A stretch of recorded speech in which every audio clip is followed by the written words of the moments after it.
Tahun 1965 menjadi salah satu tahun paling kelam dalam sejarah Indonesia. Peristiwa Gerakan 30 September atau G30S yang diikuti oleh pembunuhan massal terhadap ratusan ribu orang hingga kini masih menyisakan banyak pertanyaan. Siapa sebenarnya dalang di balik tragedi ini? Apakah benar PKI yang bertanggung jawab atau ada tangan-tangan lain yang bermain? Kini bukti baru mengungkap bahwa Soeharto bukan hanya seorang penyelamat, tetapi dalang di balik kudeta yang mengguncang negeri ini. Dalam video ini, kita akan mengupas tuntas bukti-bukti baru yang mengungkap peran Soeharto dan militer dalam peristiwa berdarah tersebut.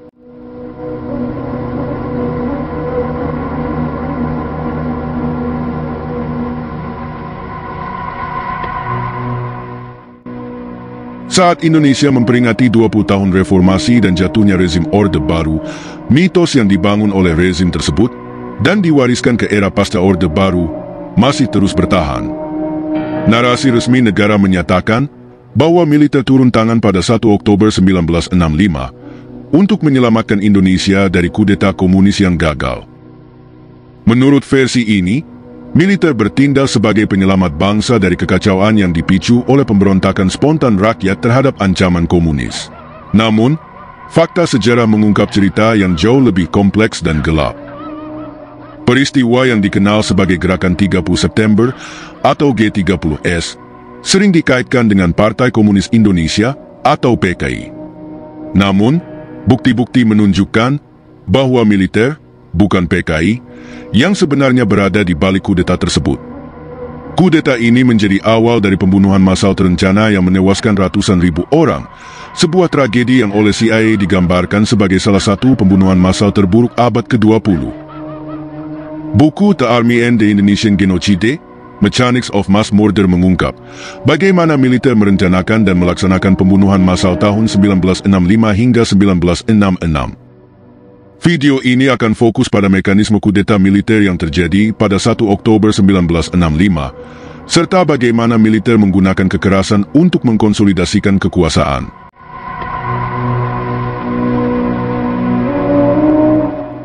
Pada tahun 1965, militer Indonesia memimpikan kudeta. Ambisi ini didukung oleh pemerintah Amerika Serikat yang memiliki kepentingan strategis dalam menghentikan pengaruh komunis di Asia Tenggara.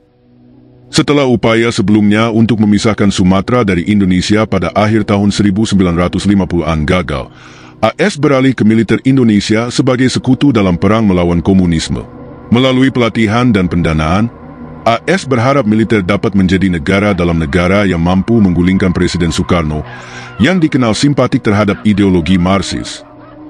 Awalnya, militer berencana menunggu Soekarno lengser secara alami. Namun, kekhawatiran bahwa Soekarno dan PKI akan menggunakan kampanye Ganyang Malaysia untuk melemahkan kekuatan militer memicu percepatan rencana mereka. Militer tidak ingin kehilangan monopoli atas kekuatan bersenjata, dan mereka mulai merencanakan kudeta.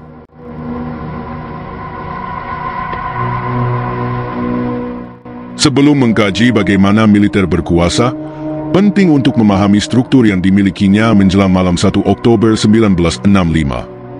Soekarno, sebagai panglima tertinggi angkatan bersenjata, secara formal memiliki kendali atas militer. Namun, kendali praktis berada di tangan Jenderal Ahmad Yani, Panglima Angkatan Darat. Militer Indonesia diorganisasi berdasarkan struktur teritorial dengan komando internal atau Kodam yang sejajar dengan pemerintahan sipil hingga tingkat desa. Pada tahun 1965, Yani memegang kendali atas struktur komando Kodam ini. Yani juga mengendalikan komando khusus seperti Kostrad di bawah Mayor Jenderal Soeharto dan pasukan khusus Repkad di bawah Kolonel Sarwo Edi Wibowo. Selain itu, Yani memimpin Komando Operasi Tertinggi atau KOTI yang mengoordinasikan operasi militer termasuk kampanye Ganyang Malaysia. Pada Oktober 1964, Komando Mandala Siaga atau Kolaga didirikan untuk memfasilitasi kampanye ini di Sumatera dan Kalimantan. Kolaga dipimpin oleh Marsikal Udara Omar Dhani dengan Soeharto sebagai wakilnya. Namun, komando ini menjadi medan pertempuran internal antara kekuatan pro-Soekarno dan militer.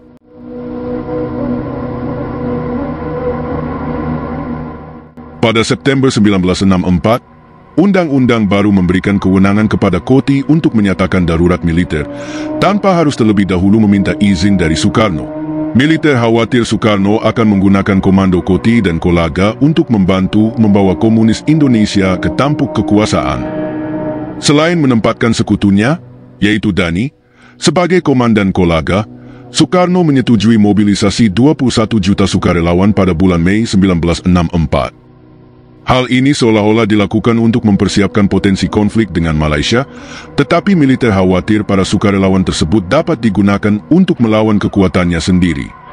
Oleh karena itu, tidak mengherankan bahwa militer juga memanfaatkan undang-undang baru tersebut. Panglima Mandala I Sumatera, Letnan Jenderal Ahmad Mokoginta yang anti-komunis, menggunakan komando Kolaga untuk mulai menjalankan uji coba, dikenal sebagai Operasi Singgalang, sejak Maret 1965, yang kabarnya untuk menilai kesiapan komando militer dalam memobilisasi penduduk sipil. Kelompok milisi sipil yang dilatih selama periode ini kemudian akan bertugas sebagai pasukan kejut untuk serangan militer terhadap PKI. Kekhawatiran militer memuncak ketika Soekarno mengumumkan pembentukan Angkatan Kelima atau Tentara Rakyat pada Agustus 1965. Meskipun Soekarno mengklaim bahwa pasukan ini hanya akan digunakan untuk memajukan rencananya memobilisasi warga sipil guna mendukung kampanye Ganyam Malaysia, militer sangat khawatir. Militer melihat ini sebagai ancaman langsung terhadap monopoli mereka atas kekuatan bersenjata. Militer tidak lagi ingin menunggu. Sebaliknya, mereka ingin segera memulai pertikaian saat mereka masih menjadi kekuatan bersenjata terkuat di negara ini. Kekhawatiran utama dari pimpinan militer adalah agar mereka tidak dianggap sebagai pemicu kudeta. Soekarno dan PKI terlalu populer.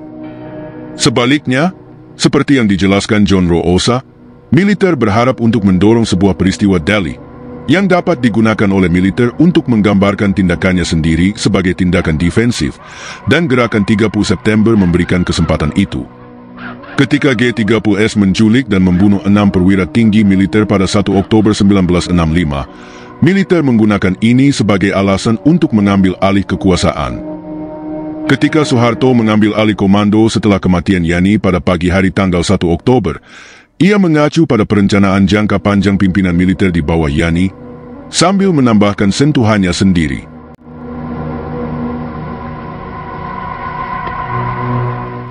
Ketika gerakan 30 September memenggal kepala pimpinan militer pada tanggal 1 Oktober, hal itu tidak melumpuhkan Komando Militer Nasional. Sebaliknya, Soeharto turun tangan untuk mengisi kekosongan kekuasaan yang ditinggalkan oleh Yani, dengan secara aktif mengabaikan wewenang Soekarno. Soeharto juga mempertahankan posisi strategisnya yang vital sebagai Panglima Kostrad, sementara Panglima Rkad Edi Wibowo akan membuktikan dirinya sebagai salah satu wakil Soeharto yang paling setia. Tidak banyak yang tahu bahwa Soeharto juga mengambil alih posisi Komandan Koti. Menariknya, tidak ada indikasi bahwa sekutu Soekarno, yaitu Dani, berusaha memobilisasi Koti, meskipun secara resmi Koti berada di bawah komandonya pada pagi kritis tanggal 1 Oktober. Sebelumnya, Soeharto diduga hanya membuat satu pengumuman publik pada tanggal 1 Oktober, ketika ia menyatakan bahwa pimpinan militer telah berhasil mengambil alih kendali situasi, dan bahwa pusat dan daerah kini berada di bawah kendali pimpinan militer. Tidak diketahui apa yang dimaksud dengan perintah ini.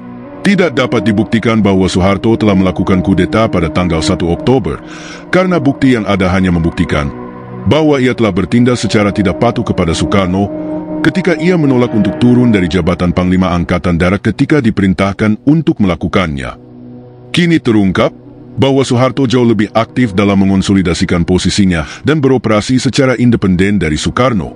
Bukti dokumenter baru menunjukkan Soeharto mengirim telegram kepada Komandan Militer Regional pada pagi hari tanggal 1 Oktober saat menjabat sebagai Panglima Angkatan Bersenjata yang menyatakan bahwa kudeta yang dipimpin oleh gerakan 30 September telah terjadi di ibu kota.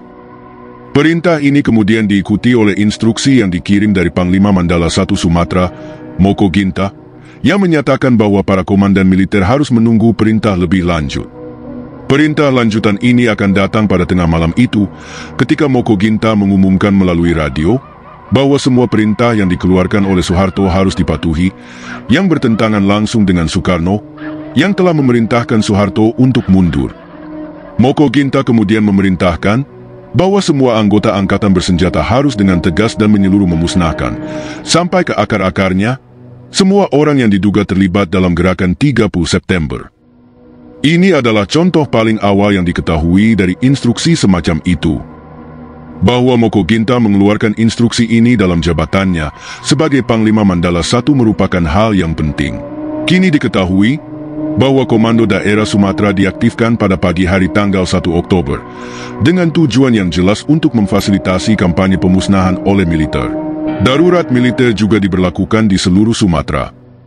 Sementara itu, di Jakarta, Kostrad dan Repkad digunakan untuk menumpas gerakan 30 September secara fisik dari tanggal 1 hingga 2 Oktober, dan pada tanggal 3 Oktober keadaan perang dideklarasikan di sana.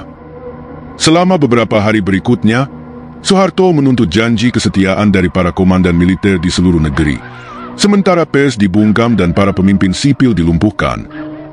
Pengambil alihan kendali atas sayap bersenjata negara Indonesia dan subordinasi ruang sipil terhadap kendali militer mencapai puncaknya dalam pidato Suharto pada Hari Angkatan Bersenjata tanggal 5 Oktober di Jakarta. Saat Soekarno ragu-ragu, Suharto secara terbuka menetapkan dirinya sebagai penentu kekuasaan yang tak tertandingi saat itu. Suharto tidak mengumumkan kudeta pada tanggal 1 Oktober karena ia tidak perlu melakukannya.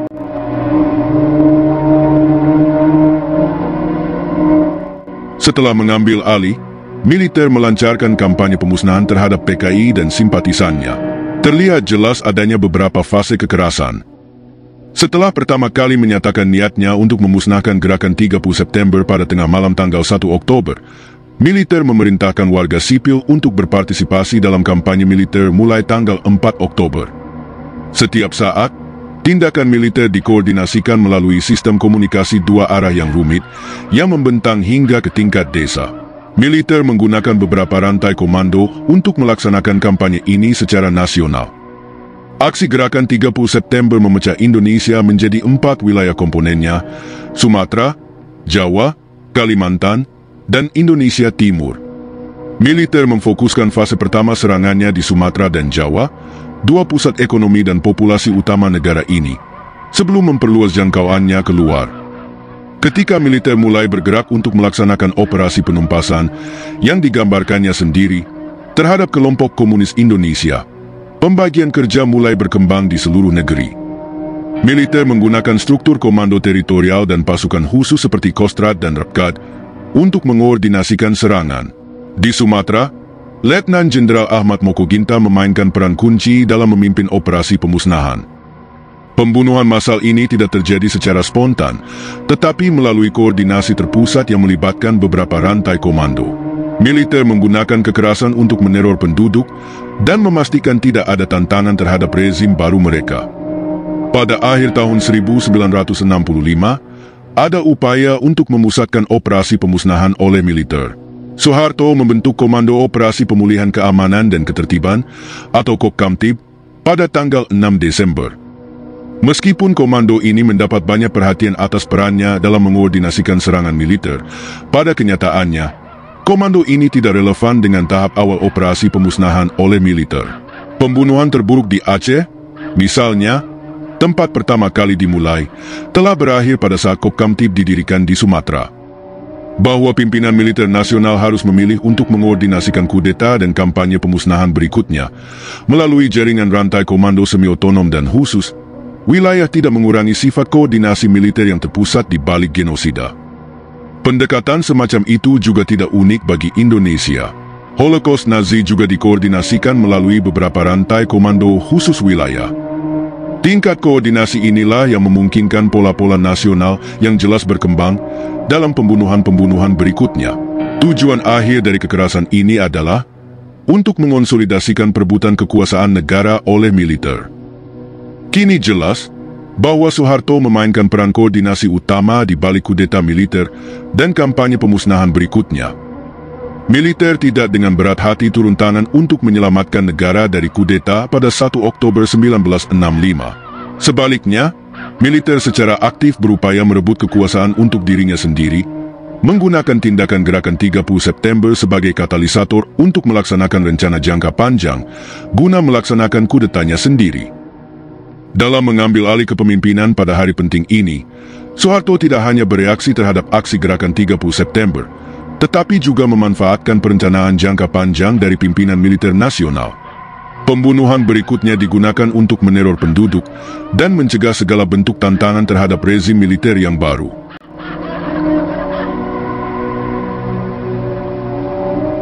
Kudeta militer tahun 1965 dan pembunuhan massal yang menyertainya meninggalkan trauma mendalam bagi bangsa Indonesia. 20 tahun setelah reformasi, sudah saatnya kita membongkar narasi resmi yang dibangun oleh Orde Baru. Untuk memutus propaganda rezim tersebut, kita perlu mengakui bahwa militerlah yang memimpin kudeta, bukan PKI. Peristiwa ini seharusnya lebih dikenal sebagai G30S militer, bukan G30S PKI. Dengan memahami sejarah secara jujur, kita dapat mulai menyembuhkan luka masa lalu dan membangun masa depan yang lebih adil dan demokratis. Trauma tahun 1965 tidak boleh dilupakan, tetapi harus dijadikan pelajaran agar kekejaman serupa tidak terulang lagi. Sejarah adalah cermin bagi kita semua. Dengan memahami masa lalu, kita bisa membangun masa depan yang lebih baik. Jika Anda setuju, mari kita terus mengungkap kebenaran bersama-sama. Jangan lupa like, share, dan subscribe untuk konten-konten menarik lainnya. Sampai jumpa di video berikutnya.